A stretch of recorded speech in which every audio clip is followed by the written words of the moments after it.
Welcome back everyone. Hi, if you're new, I'm Tori, and today I want to share with you 9 series that I do not plan on finishing. So most of these are the first in the series that I started in 2022, but there is one on here that I read back in 2020 and just decided this year that I don't care to know what happens next. So I hope you enjoy this video. This is going to be the first in the end of year 2022 playlist, so I can't wait to start building that out.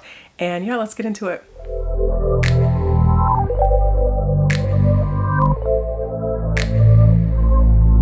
So the first series I'm DNFing is the Age of Uprising series by R.S. Ford, and I read the first book, Engines of Empire, fairly recently, and just unfortunately did not like that book, so I'm just gonna put the series down at this point. It's still being published. I think the second book comes out this year, well, next year, but I will not be reading it. I think this book had a lot of potential, especially in terms of the world building. We have this empire that is completely run by guilds, and so there are different guilds for different things. So the main family that we're following in this book is the Hawkspur family, and they are in charge of transportation. And so we're following the matriarch Rosamund and her 3 adult children who are in different places around the empire. And the book explores a lot with like political intrigue and explores some really interesting ideas about machinery and technology versus religion, which I thought was fascinating, but unfortunately, it just never really went anywhere, and I think ultimately the world building and the characters just fell completely flat for me. I wasn't a fan of the youngest son, Fulren, and then the oldest son, Connell. The two of them, at a certain point, I just couldn't care less about what they were going through. And then even Rosamund, I think she was probably the most disappointing character in this book because she is the matriarch of this family and was, I guess, presented as a character who was supposed to have all of this authority and respect and power, and I never got that from her. She just felt like kind of a fly on the wall when she was in the capital and all of the political turmoil started to unfold. So I never really got invested in her character either. And I think the world building just could have done a lot more. We had this amazing backdrop with the guilds and just how they worked and operated in different regions of the empire. And I felt like that never really went anywhere. I think that'll be explored a lot more as the series goes on. But I think it was just a missed opportunity to really come out the gate swinging with that great world building in this first book. So overall, I just didn't care for it. I thought it was kind of dull after a certain point too, so I'm just not going to continue on with this whole series. And the next series I'm going to be DNFing is the Starlight Shadow trilogy by Jessie, Mihalik, and I read book 1, Hunt the Stars, earlier this year. And I didn't dislike Hunt the Stars. It was just okay, but I didn't love it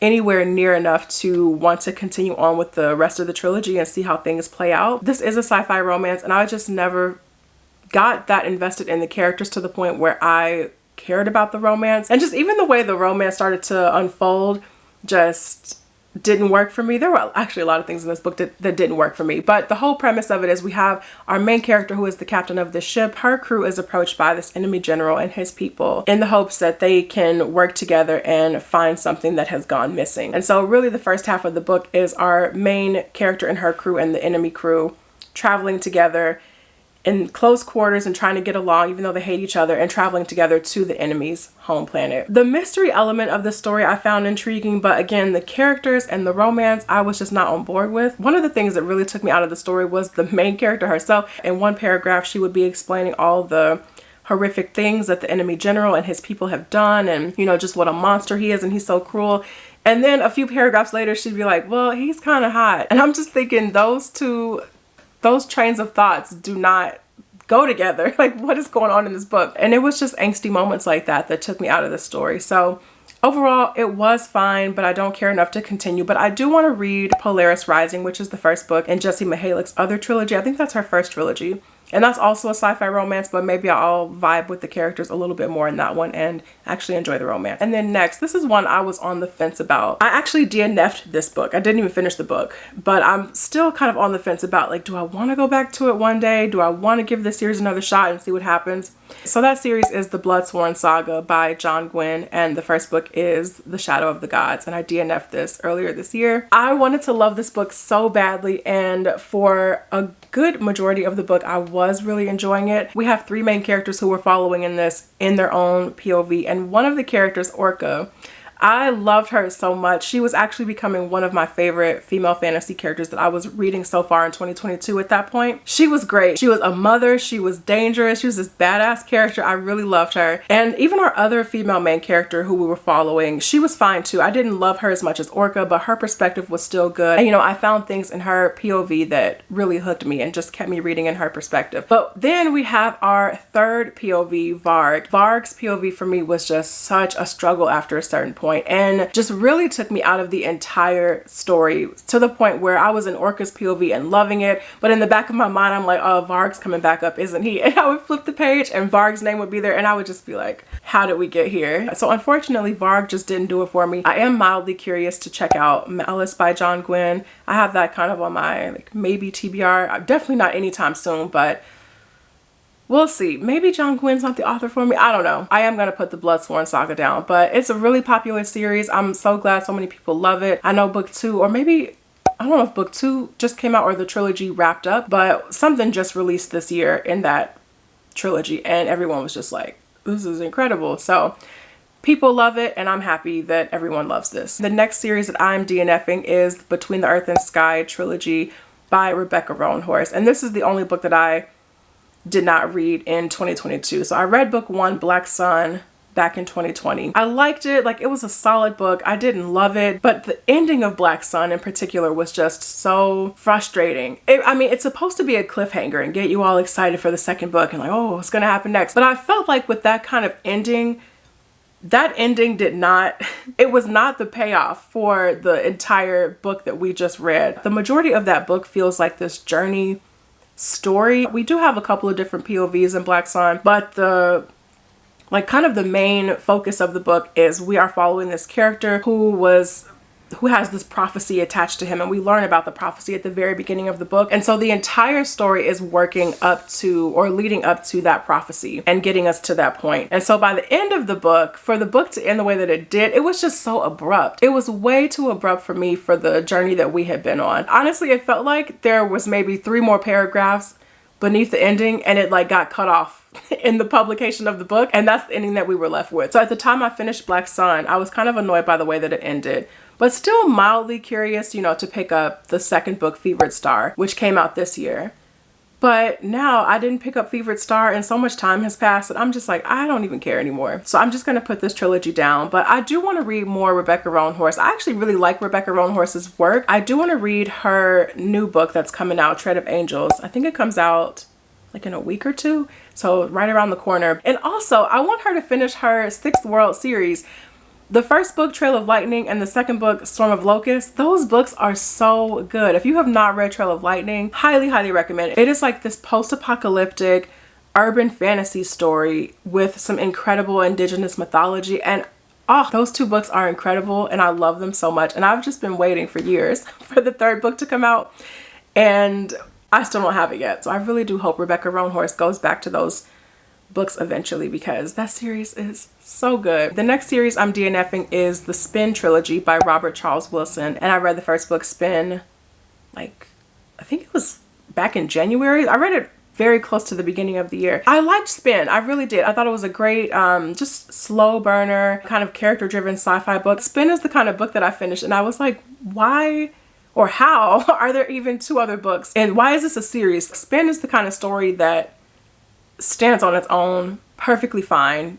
You do not need, well, I haven't read books 2 and 3 obviously, so maybe I'm not the person to say this, but just having read Spin, that book is a self-contained story. At least it feels like one. I don't know the direction books 2 and 3 are going to go in, but the way that Spin plays out, the way that it ended, it's just not something that I see needing a second book. I don't even want to know what happens next. I really like the way that it ended. So that's the reason I'm not going to continue with the trilogy, even though I did really enjoy the first book. In this book, we have Earth experiencing this phenomenon that they ultimately call spin, where the universe is moving infinitely faster than time is passing on Earth. The universe is expanding and changing, and the book has some really intense moments as people are reacting to the spin. It almost feels apocalyptic in some ways. And so we have the book told entirely from our main character's POV, but he's really close with his, I think they're, I don't know, I know they're siblings, but I don't know if they're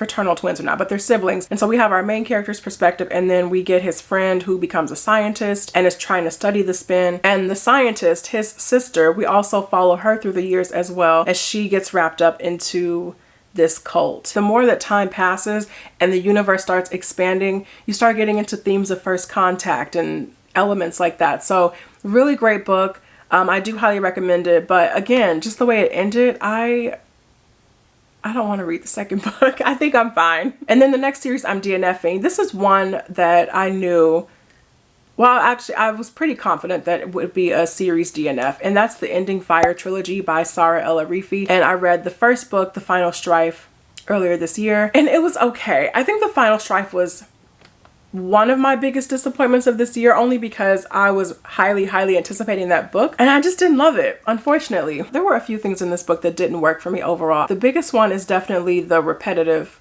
nature of the plot. I'm not going to go into full details about the story, but there are these trials that happen in the book to determine the next leaders of the empire, and a good majority of this book is the training for the trials themselves, and then rinse and repeat for like 350 pages. And then in kind of the background of all of that, there is this rebellion that is trying to rebuild itself, and the main character is dealing with both of those things at the same time. I don't know. I don't have anything overly positive or negative to say about The Final Strife. It really just was okay. I wasn't a fan of a lot of the angsty moments that were happening in the book. That took me out of the story a lot, actually. But then on the other hand, I thought the world building was really strong. So I don't know. It's one of those situations where it just was really okay. I found a lot of moments in the pacing to be a bit dry, and just the plot just kind of was at a standstill at a few times throughout the book, not much happening. The end of the book I thought was really strong and does set up the rest of the trilogy really nicely, but unfortunately that desire to continue just isn't there for me. So I'm going to put the Ending Fire trilogy down. And then the next series I'm DNFing is no surprise here, and that is the Book of Night duology, trilogy, whatever this is going to be, by Holly Black. This book to me still feels like some kind of fever dream, and I'm trying to make sense of what happened, or not even trying to make sense of it, but trying to understand why the book doesn't make sense. Like the magic that we were learning about, in a lot of moments for me, that it didn't match up with the magic that we were seeing. The main character, Charlie, was just a background character in her own book. The decisions that she was making just did not, oh my God, it didn't do anything. It didn't do anything for the story. And the moments when she was making decisions, it was just explicitly to move the plot forward, and it was so obvious. I have more coherent thoughts about Book of Night somewhere. I'll link it on the screen, but I don't know. It was a book. It was a book. I think there was just a lot missing. This story, especially the magic in the book, it had such a solid foundation to build from, but it almost feels like Holly Black didn't really know what to do with it. I know that's kind of rambly and probably incoherent, but I have no desire to continue with this trilogy or duology. Whatever. Again, I don't know what it's going to be, but there is going to be another book. And even with the way Book of Night ended, I just don't care. So that is it for me, you guys. Thank you all so much for watching this video. I really appreciate it. Let me know down in the comments which series you are going to be putting down, and I will see you guys in the next video. Take care.